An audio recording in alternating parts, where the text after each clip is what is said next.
faly miarabantsika rehetra tonga amin'izao fotoana izao. Fotoana zany a zay niantsonony eto amin'ny direction de l'urbanisme et développement eto amin'ny tanàna Antananarivo renivohitra mba hitondrana ny fanazavana ara-teknika marina momba ny resaka foncier moa zany, momba ny resaka tsao maro zay nandeha tamin'ny hainao manjery. Ny ben'ny tanàna Antananarivo renivohitra dia olona tsy tia ady, olona ataontsika hoe malala mitamberina andraikitra ho an'ireo vahoaka zay fidy azy, nametraka azy ary nametraka ny toky taminazy ny amin'ny fitantanana Antananarivo. Ka noho izay zavatra izay indrindra dia tsy maintsy izay teknisianina rehefa nazo ny tsodrano ny amin'ny etaeta ny ben'ny tanàna hitondra ny fanazavana amin'ny toe zavatra marina momba ny larahana Antaninarenina. Dia tany eo Antaninarenina, tany eny Andotam-penaka izay lazaiko fohifohy hoe misy ny tetika maizina zay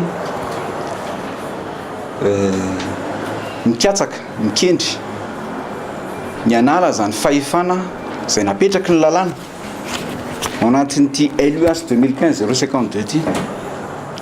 ny amin'ny andraikitra sy ny zo ary ny adidy zay tsy maintsy ataony ben'ny tanàna sy ny ekipa eto amin'ny commune Antananarivo renivohitra ho an'ny mponina, ho an'ny citoyen zany ary ho an'ny vahoaka zay mifidy azy. Tsy ho lava resaka fa tonga dia ny zava-misy marina no resantsika. Nandeha tamin'ny gazety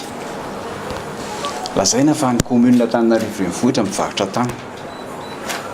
ny amin'izao fotoana izao zany. Aleo fantatry ny vahoaka ny marina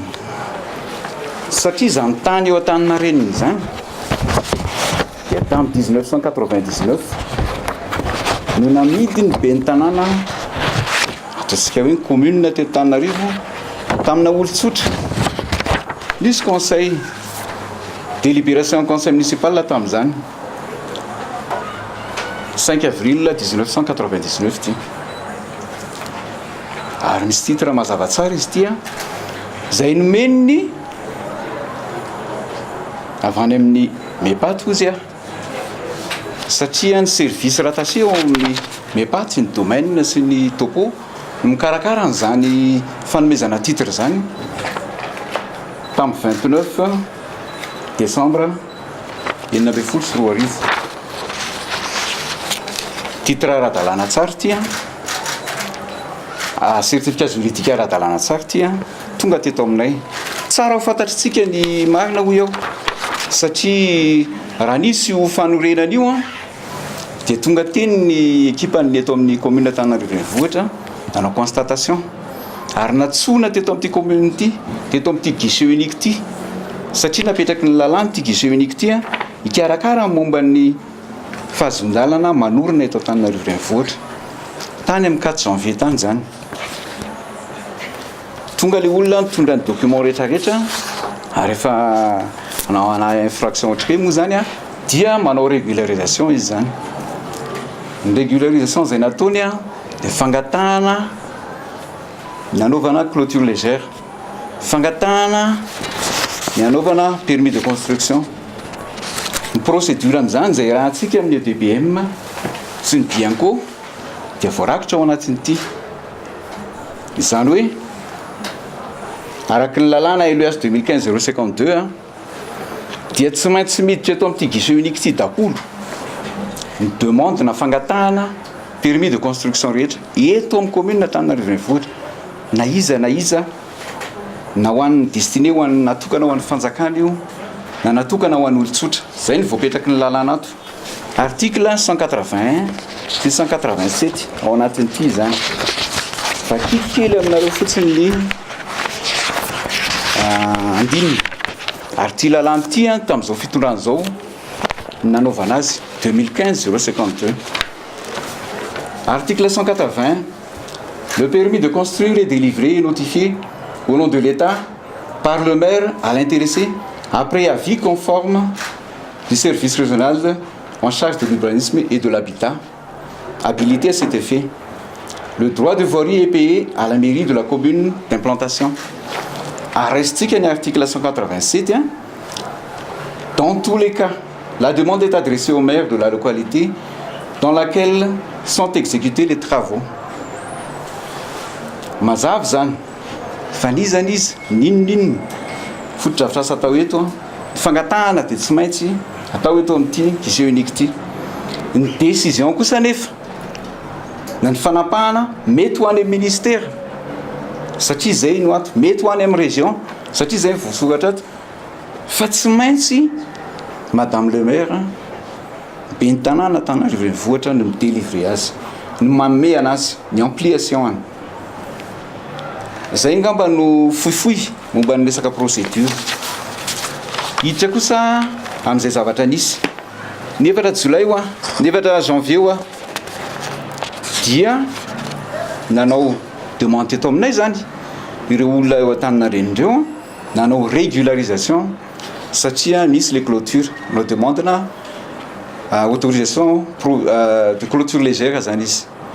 Dia ho anay rehefa mipetraka zay demande zay ao anatin'ity lalàna ity ihany alohan'ny amoahana alignement dia tsy maintsy maka ny prescription d'urbanisme izay ny service régional de l'aménagement du territoire no mitazona azy sy mamoaka azy fa ndraika amin'ny plan d'urbanisme 2004 io. Io plan d'urbanisme 2004 io zay mbola ampiasaina hatramin'izao satria mbola tsy vitatsika ny révision an'izay plan d'urbanisme zay. Ny code d'urbanisme tamin'ny 1963 zay efa nisolotsika an'ity no efa niova araky ny lalàna.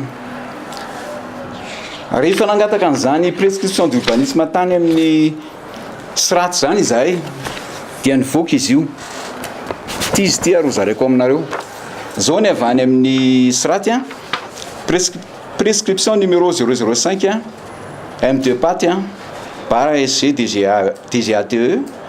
siraty AL 17. Prescription d'urbanisme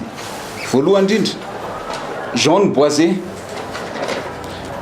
surface bâtie comprenant les surfaces des constructions existantes et celle du projet ne doit pas dépasser 30% de celle du terrain nu. Jaune, zone imperméable à la pluie, ne doit pas dépasser 50% de celle du terrain. Hauteur maximale H égale R plus 1. L'espace de stationnement se conforme aux dispositions de l'arrêté, des arrêté, numéro en arrêté, tam 9 janvier 2017. Raha vakitsika ty zany nienitsika amin'ny gazety rehetra any ny information tamin'ny herinandro rehetra dia lazaina fa zone boisé fotsiny. Averiko amintsika aloha fa ny ataontsika hoe ny 60% ty Tananarivo ty tamin'ny 1963 zone boisé daholo. Tsy espace vert, avahantsika tsara ny antsoina hoe jardin public, ny espace vert ary ny zone boisé, afa koa ny zone forestier ary koa ny zone préservée, zone forestière préservée. Izay rehetrarehetra zay zany dia itenenana fa hoe mepaty amin'ny alalan'ny siraty dia nanome prescription d'urbanisme milaza fa constructible ity toerana eo Antananarivo ity ary miaraka amin'izay ny plan ity ny plan izay mamakiparitra mazava fa tanin'ny commune daholo rehetrarehetra eo fa ity ambony ity ny antsoina hoe jardin d'Antananarivo, ity amin'ny ilany ity ny antsoina hoe marché du Zouma partie restant ary les zones boisées Antananarivo ny 4e parcelle ity zany le antsoina hoe délimitation le tanin'olona tanina privé zany aloha hatreto tanina privé izay ao anatin'le projet na demande na permis de construction tia service ny topographie de cadastre avao amin'ny patiny manao antony raha jerentsika zany de voafaritra tsara ny antsoina hoe zaridaina ity ambony ity reto ambany reto parking ary tony mbola taniny commune ty partie restante mazava zany zao fa tsy misy an'izany Rosny zany na i Franck le Grand zany ny tompony ty tany ty zay voalaza ny namatsika any anaty gazety zany gazety any fa iatsona hoe Sophie Marine tompon'le tany zay mbo sohatra ao anatin'le ana juridique misy vaovao tsy marina zany ahelo momba an'izany zay ny anankiray rehefa nahazo an'ity prescription d'urbanisme ty zahay dia mamoaka an'ity alignement ty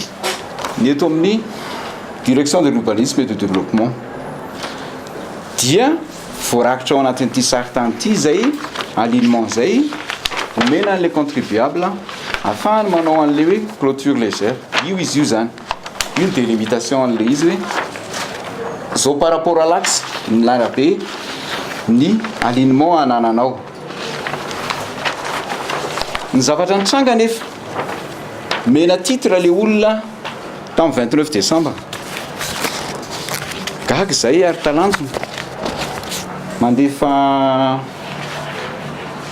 courrier tonga teto aminay copiena courrier avy any ministre de l'aménagement du territoire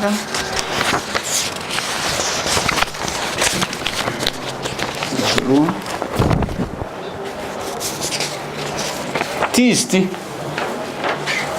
tsy arrêté ty kory misy milaza fa arrêté mpanao gazety taratasy ty zay adressena ho an'ny propriétaire du terrain Florida avy any ministre ny aménagement du territoire numéro 3 ity raha bagoko foifoy de milaza fa prescription d'urbanisme des zones boisées fotsiny izany hoe tsy nitoizana lay partie ambany atao anatin'ny déclaration hoe constructible dia 30%, 50% imperméable, construction atao H égale R plus 1 gaga izay sy talanjona avy moa mametraka izy ny disposition réglementaire par rapport amin'ny fanaovana permis de construction ny ministre mihitsy ny manao injonction an'le particulier ny 13 janvier talanjona ihany ny commune amin'izany rehetrarehetra zany fa nahoana re omenao titre ara-dalàna le olona 29 décembre enao zany nge efa omena titre ny dikan'izany hoe anorenana ane zany avy eo lazainao 9 janvier azo anorenana ary ty ny prescription 13 janvier anao tsy azo anorenana fa zone boisée izany tsy mahay lalàna sa misy tea mandalitra sa misy intention ambadika ao fa izao kosa nefa commune Antananarivo renivohitra rehefa nahita an'izay dia ny saisir ny conseil municipal izahay niteto amin'ny exécutif ary nanapa-kevitra ny tao amin'ny conseil municipal fa annulena ilay délibération tamin'ny 1999 fantatray fa tamin'nisy titre izy io izay kosa te halala amin'ny marina izay no antony nanaovana an'izay tsy hoe tsy mahay nininona kory ny technicien neto misy milaza azy tena mahay nefa manaonao foana ka izao no izy tsy fanandalitra ny vahoaka an'Antananarivo ny ben'ny tanàna ny tsy miteny dia izay le teneniko teo hoe tsy tia ady kanefa kosa samy joro izy amin'ny tsirariny ary zay nitenenanay technicien neto ampy zay aleo tsy izay tsony ny tondrana ty tanàna Antananarivo ty ity firenena malagasy ty mila olona tsika vahoaka citoyen mijoro ary mila technicien masamy laza marina